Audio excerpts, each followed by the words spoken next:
It's time to craft my stash. Hey Bestie, it's Lisa. Welcome or welcome back. Today we're going to use Dollar Tree wood from my stash. In the theme of using up my stash, I've got this little wood plank that I found in my stash. And then I've got a stencil from Chalk Couture. And I'm just going to take that word home and I'm going to cut out each of the letters individually.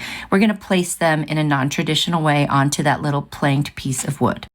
So you just kind of rub it on something to get rid of the super stickiness, which I just did on my pant leg. And then I'm going to place the H, the little wreath that's for the O and the M and the E in more of a square position. I know this used to be popular several years ago, but I've never done one. And I thought, this would look kind of cute on this little piece here. So I put them on. I tried using a paint marker first. That's why you see green there. It just didn't work. But I'm using regular paint. I'm just using the fern colored chalk paint by Waverly on that little wreath for the O. And I'm just going to go ahead and paint that on. And then I will use a little scraper that comes from Chalk Couture. And I'll just kind of scrape that across to make sure it goes through the stencil. It's like a little silk screen stencil they have. Anyway, and look how pretty that comes out. I just think it looks great. Now I'm going to take some black paint. I'm going to do the same thing with the H, the M, and the E. And this time I'm putting less paint on. I am learning, even with these kind of stencils, less is better. And if you put too much, it can still bleed, believe it or not, especially because this little piece of wood has those lines that are slight, like the plank lines, they're slightly lower than the rest of the wood. So it does bleed under a little bit. So I did touch it up a teeny bit. Now I'm going to take a little bit of burnt umber paint. It's just a kind of a brownish paint. And I'm just going to rub it around the sides with a tissue and then across the front just to give it that distressed look. So it looks like the planks are kind of worn out. And I think it just goes together with this sign. It's, definitely the right look for it. I'm going to add a hanger back on. I didn't like the way the other one was. So I'm just going to put this one on with some hot glue and some masking tape, which is the way I like to do it to make sure it's nice and secure. And this was a longer piece. I'm not sure why I used such a long piece of twine or rope, but I did add a couple extra pieces of the masking tape just to make sure it stayed in place. Now I'm going to put a little teeny bit of greenery on that wreath just to kind of make it three-dimensional. It's got these little baby white flowers on it, and I just like the way it looks. So I'm just going to put a little bit like down in the center towards the bottom. I'll put a little bit facing to the left and a little bit facing to the right, almost like a little bit of a swag that touches that circle. And then I'm going to add a little baby white flower right in the center. And that's it. I think this is just the cutest, sweetest little sign. Very easy to make. I think it just came together great and it would look nice in anyone's home. Let me know what you think. And everything I used came from my stash.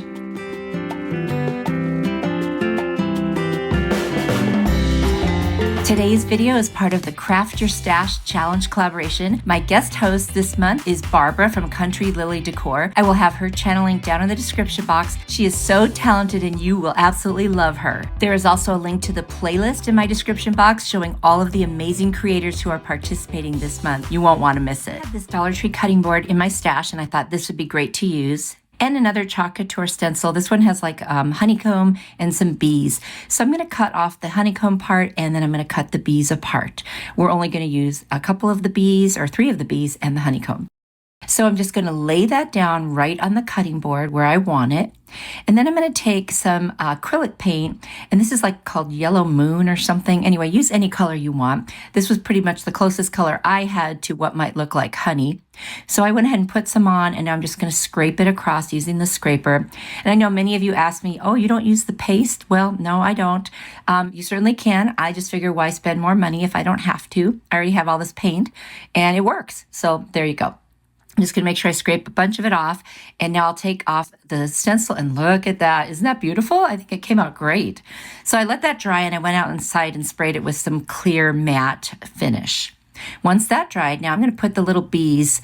I liked the ones that looked more like bees. They had like detail. So those are the 3 I chose. And I'm just going to kind of randomly place them on top of the little honeycombs. And once I get them on there, I'm going to take some black paint, put a little bit on, and then just kind of, paint it around until I get them all covered. Once I do, I'm going to pull off the stencil, and there you go. There's bee number 1. I'll do the same thing with the other 2. One of the keys is don't put a ton of paint. Put less. You can always add more, but if you put too much, it might bleed. So there you go. There's the second one, and then we'll do the third one. Easy peasy.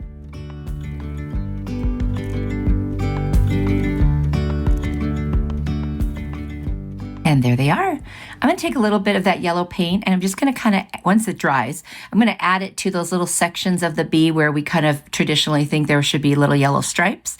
So I'm just gonna add that. I do 2 coats of each one just to make sure it's very vibrant. And just add a little bit on all 3 of them. And I think that just makes the bees look more 3-dimensional, kind of lifelike. And that's what I was going for. I love this so far. Just such a cute look, but very simple. So there they all are on there and all finished. I do spray a clear matte coat of finish on top of all of this. But before I do that, I'm going to take some black and a very fine art brush and make little stingers. And that wasn't part of the stencil, but I thought it needed it. So there you go. It's all finished. I am in love with it. I think it's so cute. You have to let me know what you think. Would you like to do a little bee cutting board? And the best part of all is everything came from my stash.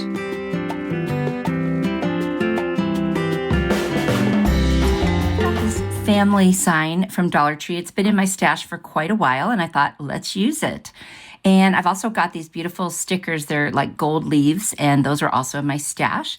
So we're going to take off the hanger on this one because we're going to use it as more of like a shelf sitter. Now I'm going to paint the entire sign with my Rust-Oleum chalk to linen white paint. You know, front, back, everything. I just want to make sure you can see only white once it's all completed.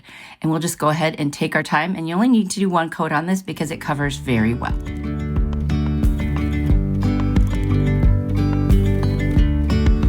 Yesterday, there was sun and there was rain. There we go, all painted and dry.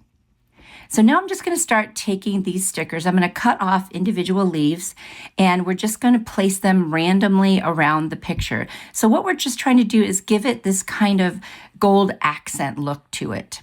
So I'm going to place the leaves wherever I want, you know, especially wherever you're going to notice them because there's obviously like the openings between the letters and in the letters.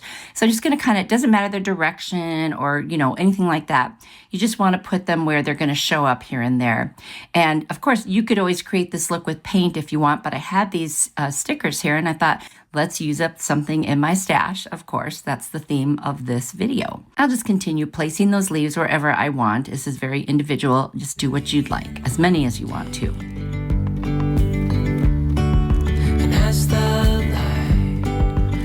So now I'm going to take a blade and I'm just going to go on the back and start cutting off those excess pieces that hang over.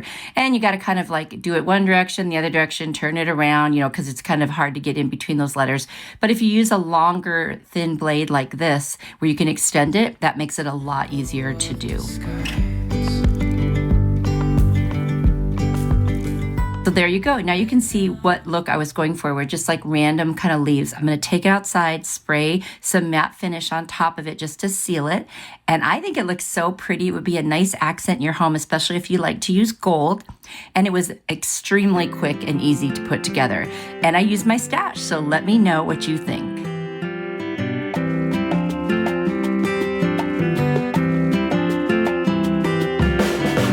These little frames in my stash, so I thought I would grab one. This is the 3.5 by 5 frame. And then I've got some gold butterfly stickers and a piece of peel and stick wallpaper. So I'm just going to take apart the frame.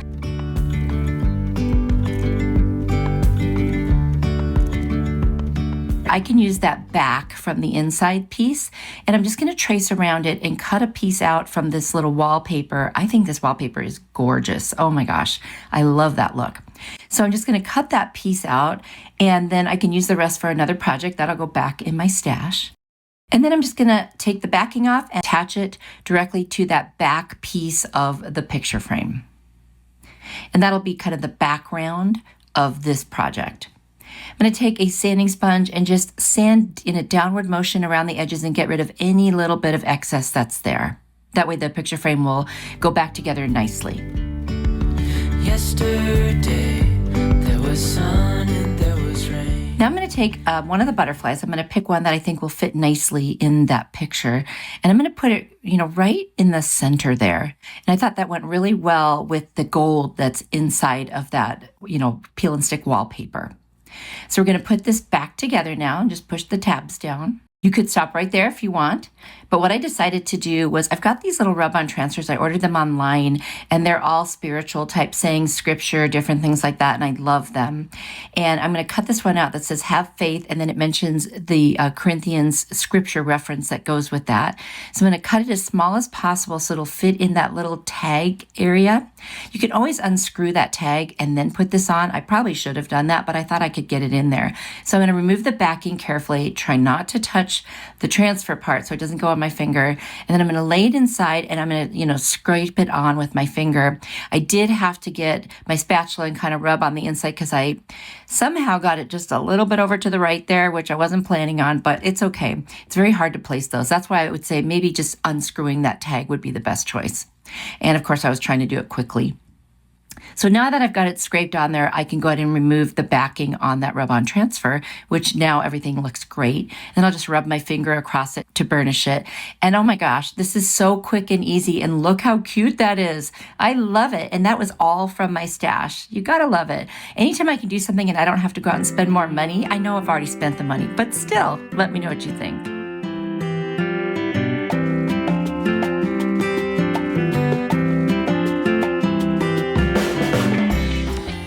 Are you ready for more inspiration? I've got another video here I think you will really like. Click on it. I will see you there.